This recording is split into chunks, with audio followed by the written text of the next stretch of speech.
Estamos começando mais um programa Força de Deus. Chegou, minha gente, toda semana este programa tão esperado por muitos.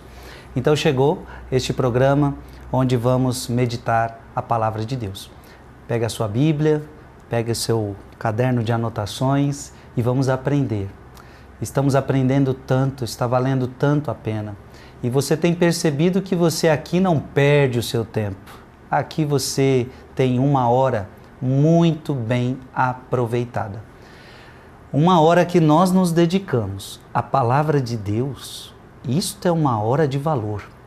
Isto é uma hora de valor. No mundo onde as pessoas dedicam tanto tempo a séries, tanto tempo a filmes, dificilmente tem um filme de 1 hora.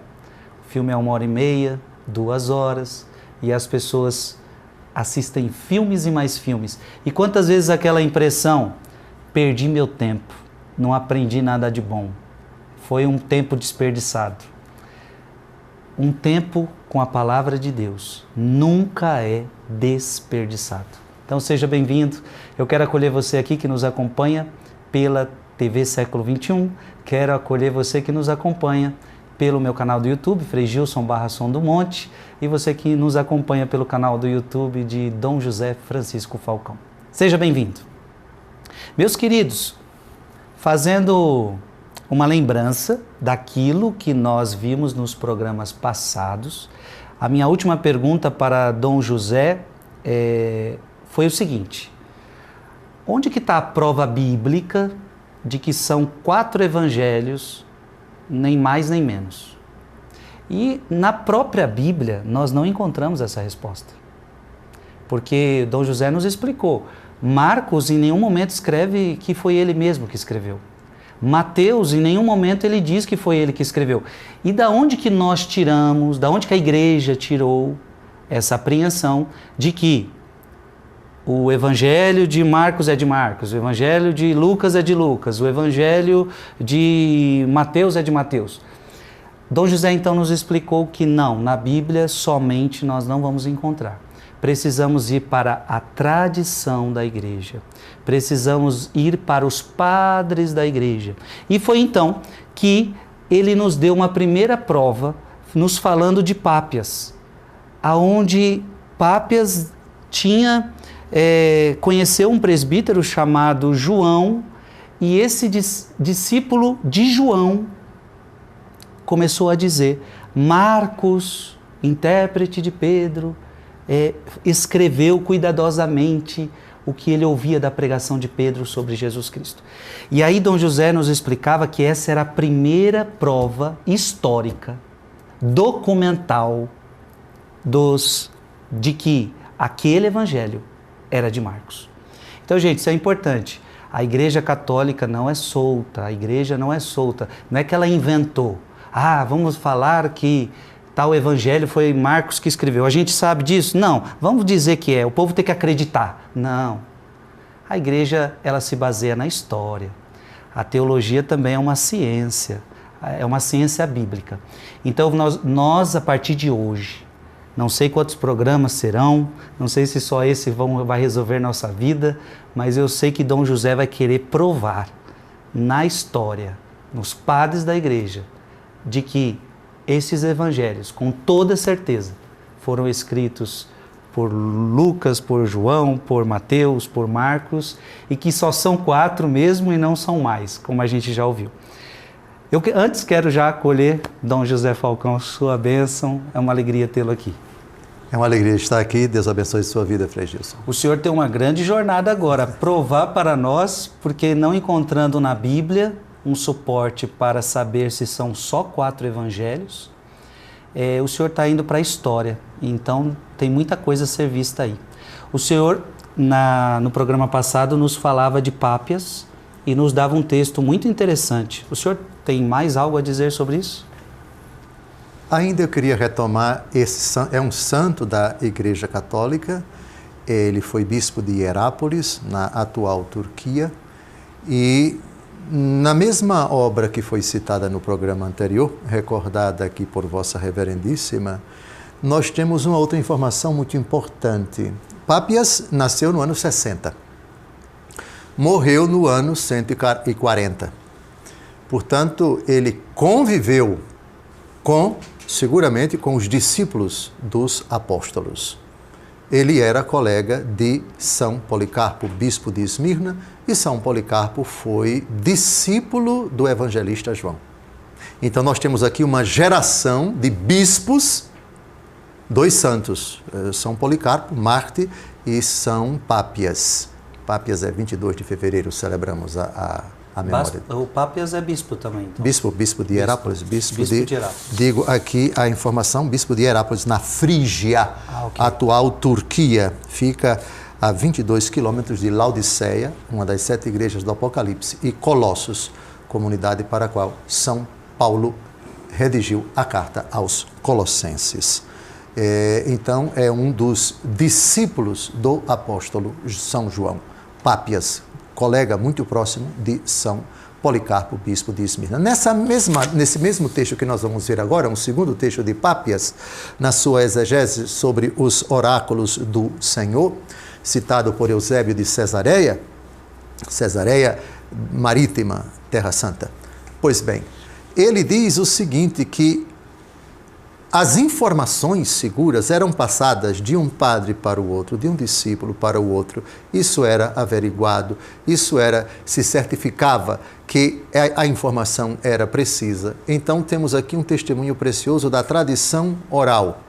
E essa tradição vem daqueles que estavam perto de Jesus, dos que estavam perto de Jesus, e a transmissão segura de um para o outro. Cito esse texto, Frei Gilson, porque ele ajuda a gente a entender como as informações eram averiguadas, como a pregação era transmitida, não sem antes se averiguar a veracidade das coisas. Com a palavra Pápias.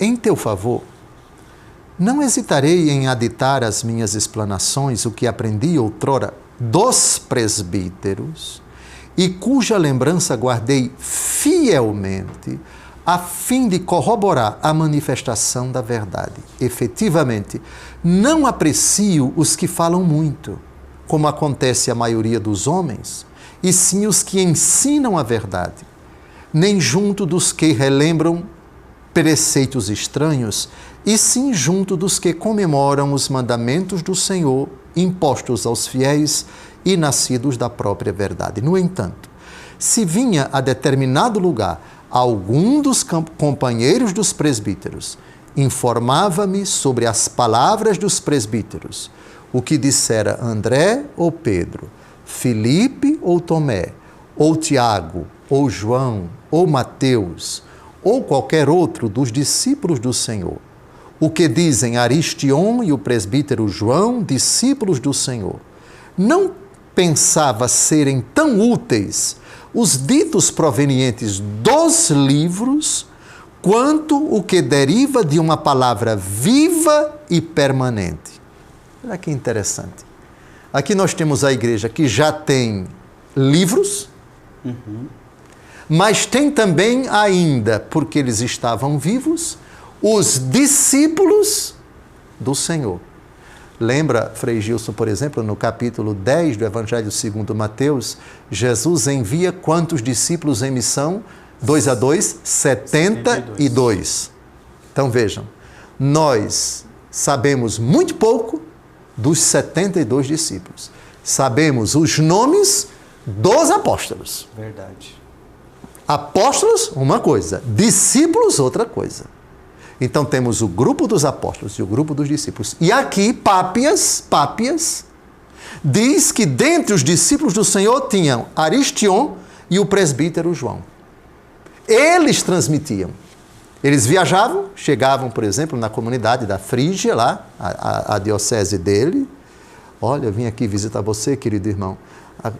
São Tiago disse isso, São Tomé disse aquilo, São Mateus disse aquilo, São João disse aquilo. E já havia os livros. Então, o que é que nós temos? Nós temos duas fontes. A fonte oral, os discípulos do Senhor ainda vivos, e aqui Pápias, que nasceu no ano 60. Vamos colocar que ele recebeu essas informações lá pelo ano 100. Ele tinha 40 anos de idade. São João tinha acabado de falecer.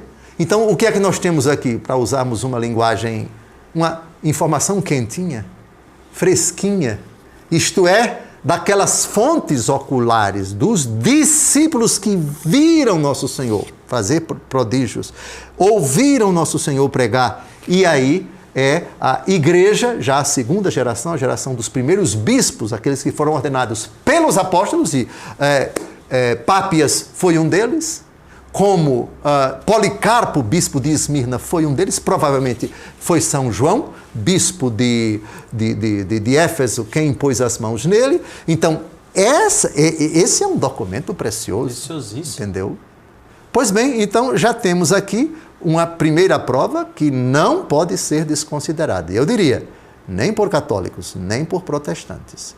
Os protestantes, para sustentar, baseado em que você diz, você protestante, que os evangelhos são 4, nem menos nem mais. Prove na Bíblia. Nem tente, que você não vai encontrar na Bíblia esse número 4. Você vai encontrar na tradição da Igreja Católica, na geração pós-bíblica. O programa começou com tudo. Que alegria estar aqui com você. Vamos continuar. É só o primeiro bloco, então nós temos muito programa pela frente. Um breve intervalo e a gente já retorna.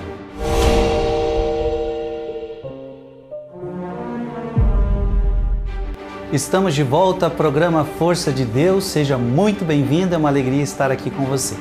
O nosso programa começou bem demais. Estamos vendo provas históricas, patrísticas, dos padres da igreja sobre os 4 evangelhos. Está sendo impressionante. Eu particularmente gosto muito disso. Saber que pessoas conviveram muito próximo a Jesus, isso tem muita importância. Homens da igreja, santos da igreja.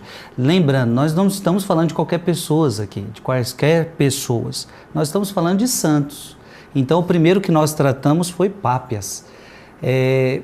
Eu particularmente não conhecia muito bem, aqui com o senhor, que eu pude conhecer este homem, esse bispo.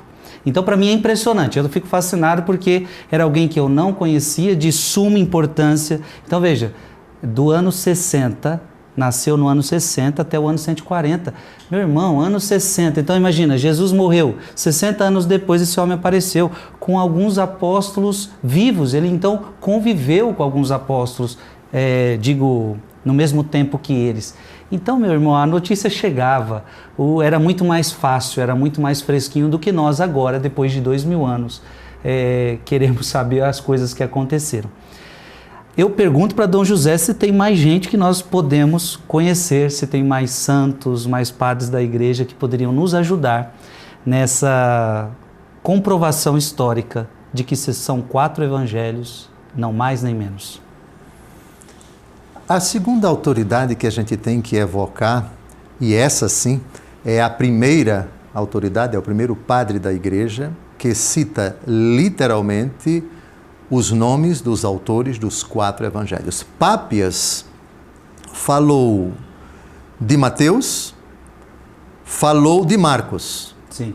Mas não falou de Lucas nem de João. Todavia não negou. Mas ele já falou também daqueles apóstolos do que disseram Santo André, São Pedro, São Filipe, São Tomé, São Tiago, São João, São Mateus, mas não falou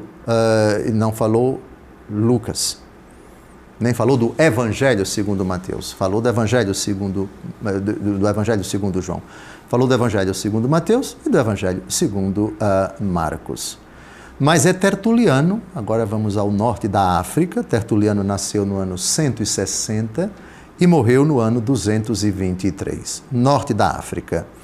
Numa obra dele chamada Adversus Marcionem, traduzindo contra Marcião, Marcião era um herege que negava o Deus do Antigo Testamento. Para ele, o Deus do Antigo Testamento devia ser negado porque é o Deus da ira, da vingança, da fúria, do castigo, etc. Em contraposição, segundo ele, do Deus misericordioso, bondoso do Novo Testamento. Em todo caso, ele escreveu essa obra e é aqui que aparecem pela primeira vez os nomes dos autores dos 4 evangelhos. Então já temos aqui os 4 evangelhos citados num único documento. Tertuliano nasceu em Cartago. Cartago é na atual Tunísia, extremo norte da África. Pais pagãos.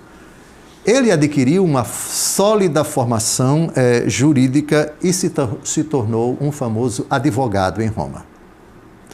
Depois ele se converteu ao cristianismo e volta de Roma, vai residir em Cartago, a sua terra.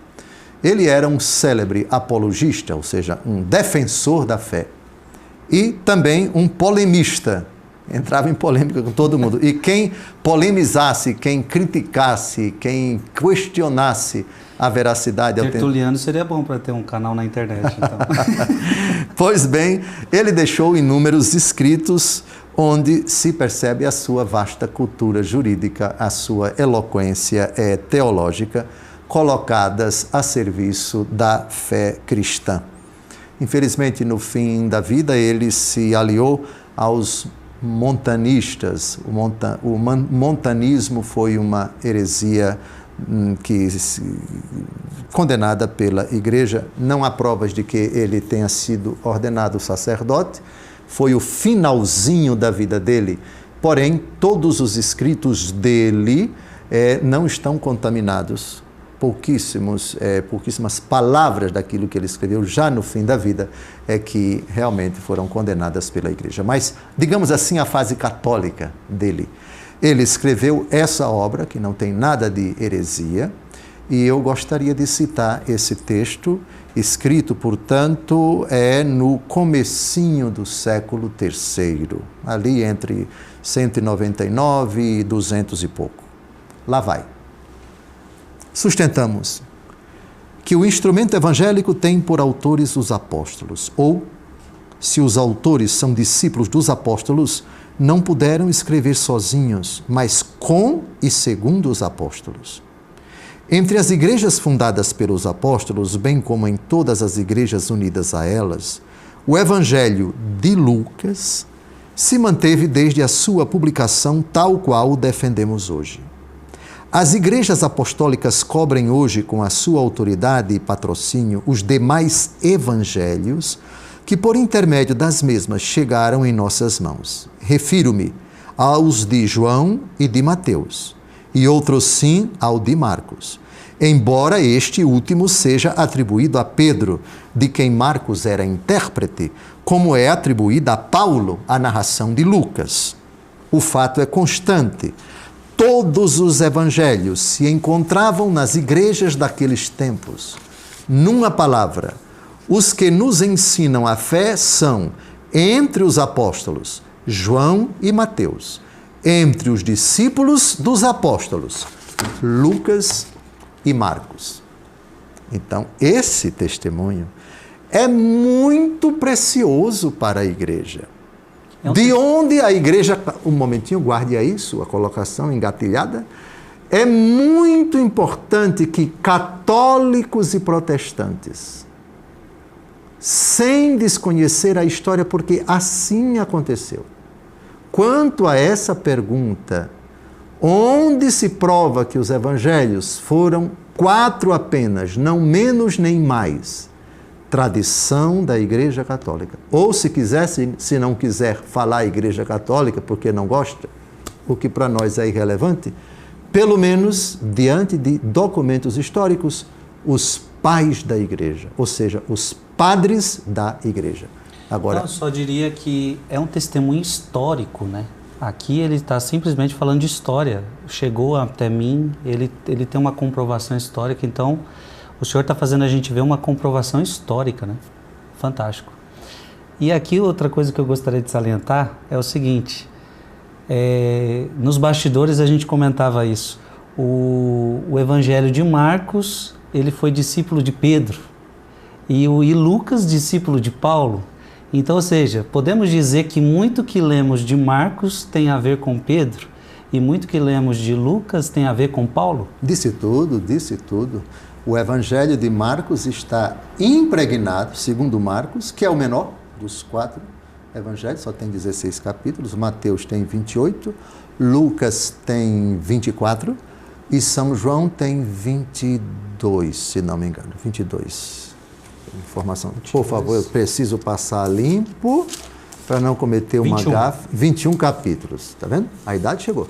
21 capítulos, então na ordem, em termos de número de capítulos, Mateus 28, Lucas 24, João 21 e Marcos 16. Então Marcos está impregnado da teologia do seu mestre, que foi São Pedro, e Lucas está impregnado, não somente o terceiro evangelho, mas os Atos dos Apóstolos, da teologia do apóstolo Paulo. Com um detalhe, Lucas era médico. Sim, sim.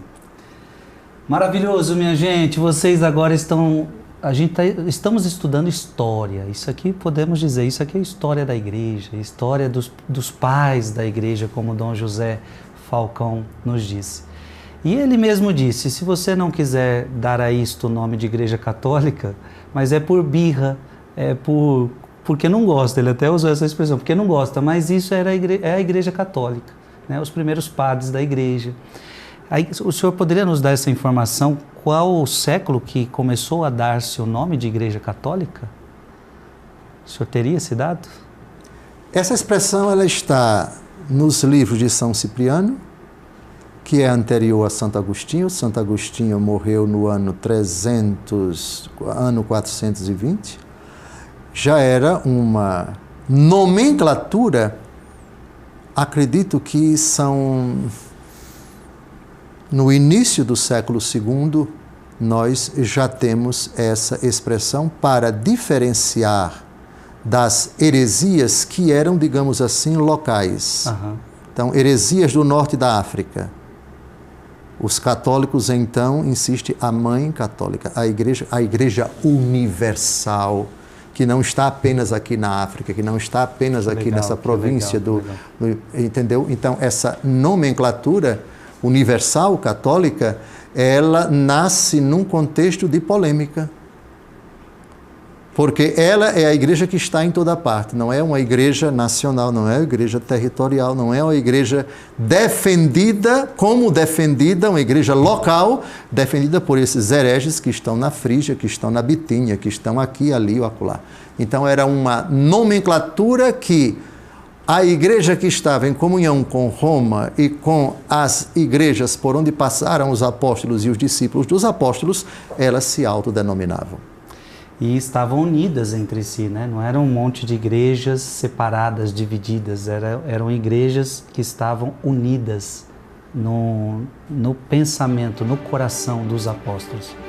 Muito bonito tudo isso, eu estou amando, e você, meu irmão e minha irmã, você que está no canal do YouTube, vai colocando aí nos comentários o que você está achando deste programa.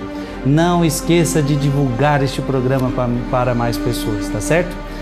Vamos para mais um intervalo e a gente já retorna seguindo nos primeiros padres da igreja.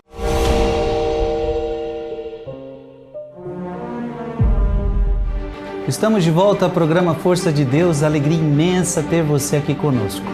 Estamos fazendo meditações maravilhosas sobre os primeiros padres da igreja, sobre os 4 evangelhos. Dom José, quando o senhor nos falou de Tertuliano e leu um texto para nós, ele dizia algo impressionante. Veja, Tertuliano, nós estamos falando de 160 a 223, nos primeiros tempos da igreja. E Tertuliano, historicamente, está dando um dado histórico para nós de que todos os evangelhos, que segundo ele é Marcos, Mateus, João e Lucas, todos os evangelhos se encontravam nas igrejas daqueles tempos. Então é impressionante.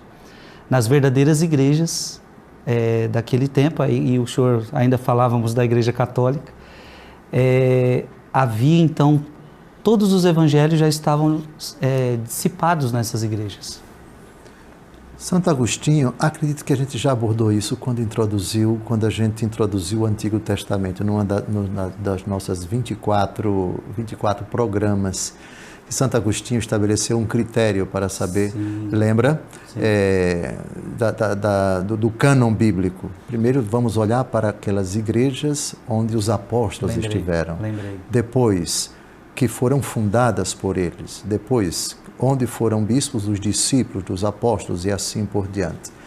Essas igrejas tinham, na pessoa dos seus bispos, um papel muito importante na tutela, na defesa e também no discernimento quanto aos livros que deviam ser lidos nas assembleias eucarísticas e tidos, consequentemente e posteriormente, como inspirados. E essas cópias dos evangelhos, já reputados como tais, eram guardados nas igrejas. Portanto, como escritura que ocupava o mesmo rango que os livros tidos como inspirados do Antigo Testamento. Como, aliás, o apóstolo Pedro, no final da segunda carta, texto aqui já lido várias vezes, as cartas de São Paulo e as demais escrituras. Isso é um testemunho precioso, ou seja, já temos uma documentação reputada, incluída na categoria de livros sagrados, de livros inspirados. Essas são conservadas nessas igrejas célebres, as igrejas onde estiveram os apóstolos, onde estiveram os discípulos, etc. E as principais igrejas, as cópias que tinham lá, naturalmente, eram guardadas nas outras igrejas, nas outras comunidades mais novas, digamos assim, nas dioceses recém-criadas. Elas contêm os livros, mas não livros na cabeça desses. Os livros que já de longas datas vêm sendo guardados naquelas igrejas que são as mais importantes, as igrejas destaque, as igrejas tidas como célebres, porque lá estiveram aquele apóstolo, lá aquele bispo ou aquele discípulo e assim por diante. Nós podemos dizer que até hoje continua assim, ou seja, os evangelhos continuam nas igrejas católicas e interessante porque hoje é assim. O mesmo evangelho que lê num lugar do país, em um país, lê em outro país. Ou seja, seguimos uma mesma liturgia, uma mesma palavra, em línguas diferentes. E é bonito ver a história e ver que nós estamos dentro desse segmento dos apóstolos. Eu quero continuar perguntando a Dom José, porque vimos Pápias, vimos Tertuliano, perguntar se tem mais alguém que pode acrescentar sobre isto. O norte da África, nos primeiros 6, 7 séculos da Igreja, é de extrema importância para a patrística, para a história da Igreja. No tempo de Santo Agostinho, estima-se que o norte da África, a parte romana, do Império Romano, havia cerca de 600 ou 700 dioceses. Nossa! Sim. Então, por que eu citei isso? Eu citei isso porque 2 padres da igreja a gente precisa citar quanto a isso. Primeiro, Orígenes, Egito, e depois São Cirilo de Jerusalém, bispo e doutor da igreja. Então, é impossível a gente falar da palavra de Deus sem citar Orígenes, isto é, do cânon bíblico, do número dos evangelhos, etc. Esses homens ocuparam um lugar preponderante. Aquilo que eles escreveram quanto aos números dos livros traduz exatamente o pensamento de toda a igreja. Vamos então a Orígenes. Primeiro, uma palavrinha sobre essa figura. Ele nasceu no ano 184 e morreu no ano 254. Nasceu em Alexandria, padre, teólogo, exegeta e um apologeta, ou apologista de grande influência. Sem dúvida, é um dos maiores gênios da igreja cristã de língua grega. Segundo São Jerônimo, ele escreveu 800 livros. Nossa! Mas Eusébio de Cesareia, bispo também, grande historiador, sustenta que, na verdade, não foram 800, foram 2.000 livros. Algumas de suas teses foram condenadas pela igreja, mas isso não tirou mérito da sua imensa obra e da grande eloquência que nela se encontra. Ele morreu no atual Líbano, na cidade de Tiro, perto de Sarepta, onde Nosso Senhor Jesus Cristo, onde Nosso Senhor Jesus Cristo esteve, o caso da viúva da Sirofenícia, cuja filha, possuída pelo demônio, Jesus expulsou a cananeia, a Sirofenícia cananeia, perfeito. Ele morreu lá preso de maus tratos, ele morreu na prisão. Então, Orígenes, no seu comentário ao Evangelho segundo Mateus, logo no comecinho, Orígenes diz o seguinte: conforme aprendi da tradição sobre os 4 evangelhos, os únicos também indiscutíveis na Igreja de Deus que há sob os céus, foi escrito em primeiro lugar o Evangelho segundo Mateus. Este anteriormente fora publicano e depois apóstolo de Jesus Cristo. Ele o editou para os fiéis vindos do judaísmo, redigindo em hebraico. O segundo é o Evangelho segundo Marcos, que o escreveu conforme as narrações de Pedro, o qual nomeia seu filho na carta católica nesses termos: aqui está em Babilônia, eleita como vós, vos saúda, como também Marcos, o meu filho. E o terceiro é o Evangelho segundo Lucas, elogiado por Paulo e composto para os fiéis provenientes da gentilidade. Enfim, o Evangelho segundo João. Então vejam, que coisa. Nós temos aqui Egito. Vão juntando. Egito, Alexandria. Antes tivemos Tertuliano em Cartago, norte da África. Antes tivemos Pápias. Pápias é a Ásia Menor, onde hoje é a Turquia. Não existe acaso. A igreja espalhada em todo o Império Romano já tem essa convicção. São 4. É, na verdade, o discernimento da igreja. E até agora, não precisou de nenhum concílio ecumênico para que se chegasse a essa convicção. Brotou naturalmente do consenso não casual dos apóstolos, de que se fala muito pouco quanto ao número dos 4 evangelhos, mas dos apóstolos para os sucessores deles, os bispos, e aí já temos Pápias, que conviveu com São João, porque foi grande amigo de São Policarpo, bispo de Esmirna, e temos esse consenso nas igrejas que são destaque em todo o orbe católico, porque lá estiveram apóstolos, ou porque lá pisaram ou pastorearam aquela igreja os discípulos dos apóstolos. Muito bom. É muito bom. Dom José, está muito bom escutar esses... Porque aqui, por exemplo, nós temos muitos dados.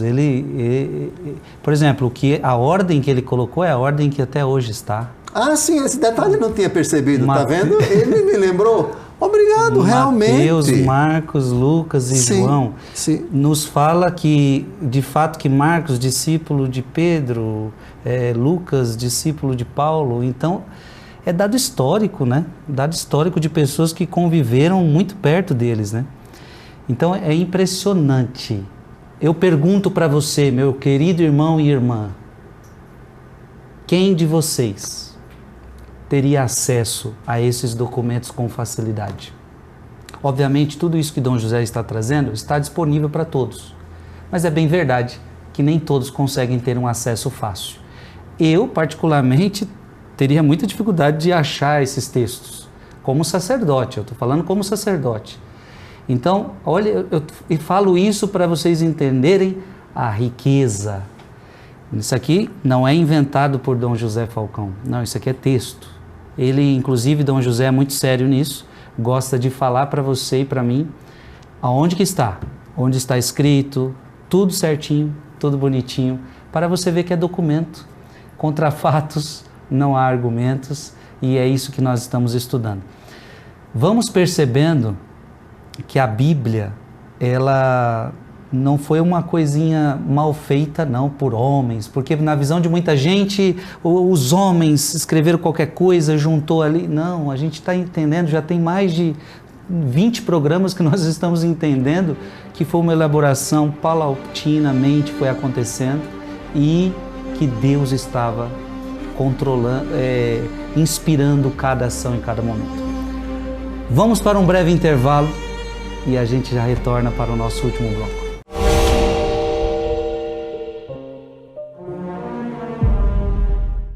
Estamos no nosso último bloco, programa Força de Deus. Está acabando, minha gente. Vamos aproveitar ao máximo esse último momento.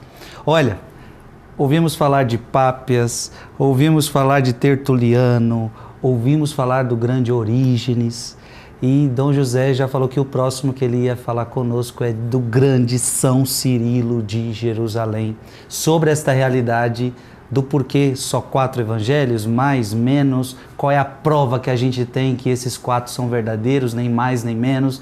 E Dom José está provando na história o porquê que a igreja entendeu que estes são os 4 evangelhos. Achei interessante o senhor dizer que nem precisou de um concílio para isso, ou seja, era um fato que ninguém tinha dúvidas, não tem por que reunir um concílio para resolver uma questão que é tão clara e óbvia, né, naquela época.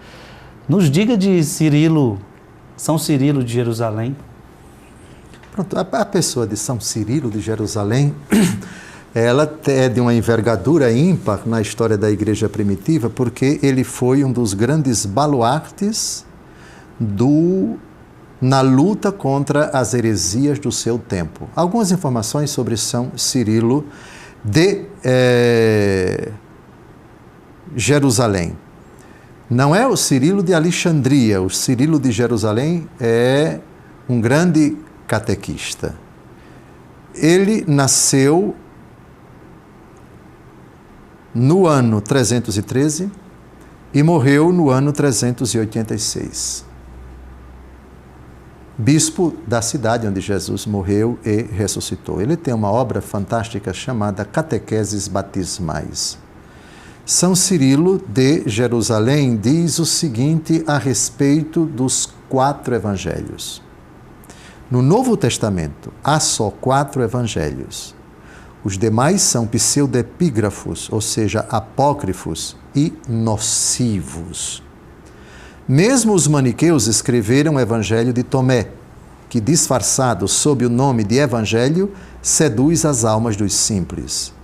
Recebe ainda os Atos dos 12 Apóstolos e, além disto, as 7 epístolas católicas de Tiago e Pedro, João e Judas. A seguir, como que o selo de todos e a derradeira obra dos discípulos, as 14 epístolas de Paulo. Todos os demais livros sejam postos em segundo plano. Todos os que não são lidos nas igrejas, olha que bonito, todos os que não são lidos nas igrejas, não os leias em particular, como já ouviste. Sobre isto, basta. Que interessante. Então, estamos aqui no século IV. Evangelhos, somente 4. Os outros, supostamente atribuídos a André, atribuídos a outro apóstolo, etc., eles são apócrifos, são pseudoepígrafos. São livros nocivos. Alguns deles escritos por hereges. No caso aqui, os maniqueus são citados. Quem escreveu o Evangelho de Tomé não foi a Igreja Católica, foram hereges. Olhe o cuidado de São Cirilo de Jerusalém. Depois ele cita a relação dos livros do Novo Testamento. Aqui ele diz que São Paulo escreveu 14 epístolas, ele pensava que São Paulo era o autor da carta aos Hebreus. Na verdade, São Paulo escreveu 13 cartas. Hoje sabemos que Hebreus não foi escrita pelo apóstolo Paulo. E mais, os demais livros sejam postos em segundo plano. E a informação mais preciosa, que já aparece em outros padres da igreja, como já vimos, sejam apenas estes livros lidos nas igrejas. Os outros, não. E sobre isso, basta. Então, o que é que nós temos? Nós temos aqui um bispo zeloso quanto ao discernimento, ao crivo, ao juízo seguro a respeito dos livros inspirados. São esses como pensa a igreja, como ensina a igreja, como define a igreja e como é o consenso de todas as igrejas. Essa informação eu considera-se também muito preciosa. Então, José, aqui diz assim, todos os demais livros sejam postos em segundo plano. Ele está se referindo ao que aqui? Os que ficam ao segundo plano? Os livros que não são considerados inspirados. Ok. Isto é, se quiser ler, leia, mas escondidamente, não em público. Por algum momento eu cheguei a pensar que ele estava dizendo por exemplo, os evangelhos em primeiro plano, mas as outras em segundo plano. Não, porque na verdade, veja, aqui recebe ainda os Atos dos Apóstolos, além disso as 7 epístolas católicas, depois ele fala das 14 epístolas de Paulo. Sim. Veja que curioso, aqui ainda não aparece o Apocalipse de São João. Isso prova que ainda está amadurecendo a ideia de que, dentre os livros inspirados, o Apocalipse de João aparece, está dentro. Aqui ainda não. E olhe que nós estamos em Jerusalém. 386 praticamente. Exatamente. Lembrando que o senhor já nos ensinou que o Apocalipse foi um dos livros deuterocanônicos do Novo Testamento. E essa é uma prova de que o Apocalipse não entrou num primeiro momento na relação dos livros inspirados. Algumas dioceses, alguns bispos consideravam, mas outros não. Aqui a gente precisa ir com cuidado, etc.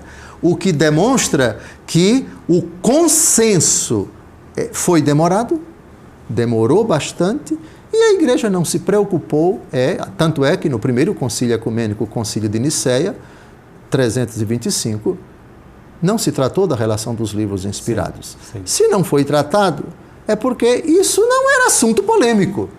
Mas já havia um grande consenso, e a igreja não considerava isso um assunto a ser abordado num concílio. O concílio de Nicéia foi reunido para afrontar ou enfrentar, se quisermos as duas coisas, a doutrina da heresia ariana. Sim.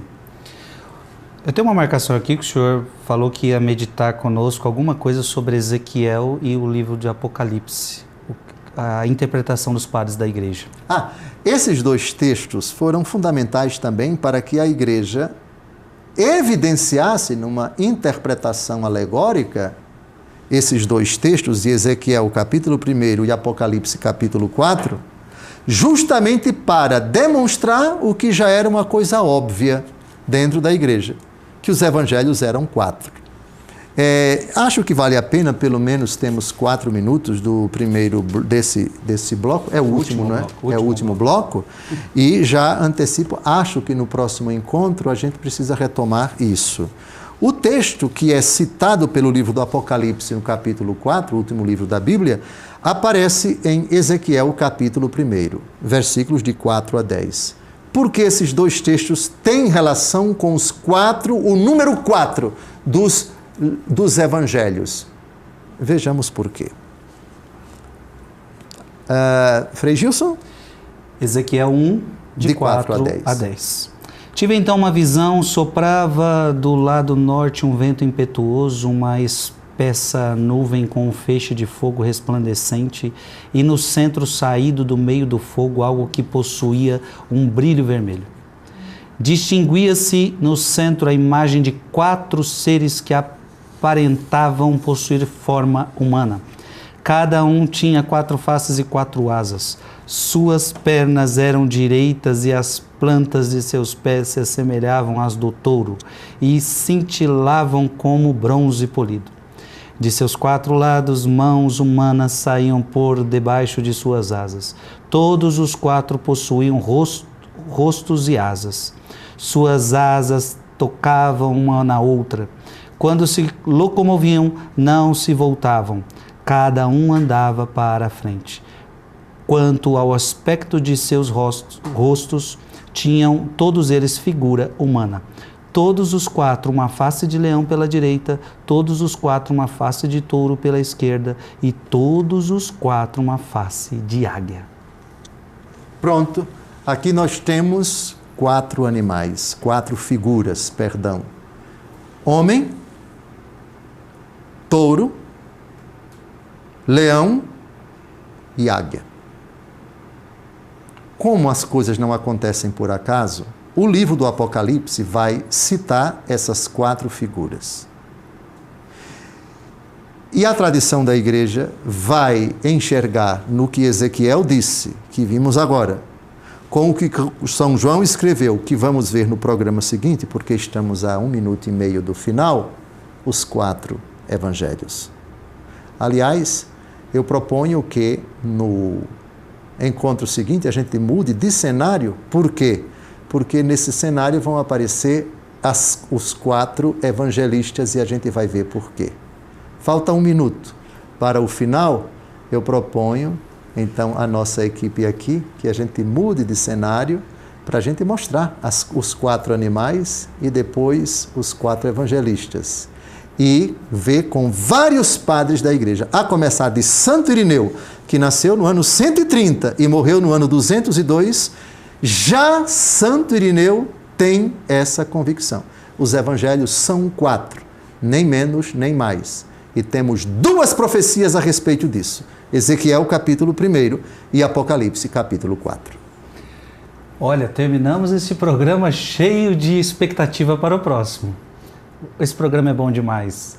Eu tenho certeza que está alimentando muito a sua fé, alimentando muito sua inteligência, com coisas sagradas e tão santas que é a palavra de Deus. Olha, eu já estou aqui na expectativa para aprender mais e mais sobre a palavra de Deus, então nós esperamos por você no próximo programa, se Deus quiser. A bênção de Deus. Abençoe-vos Deus Todo-Poderoso, Pai e Filho e Espírito Santo. Amém.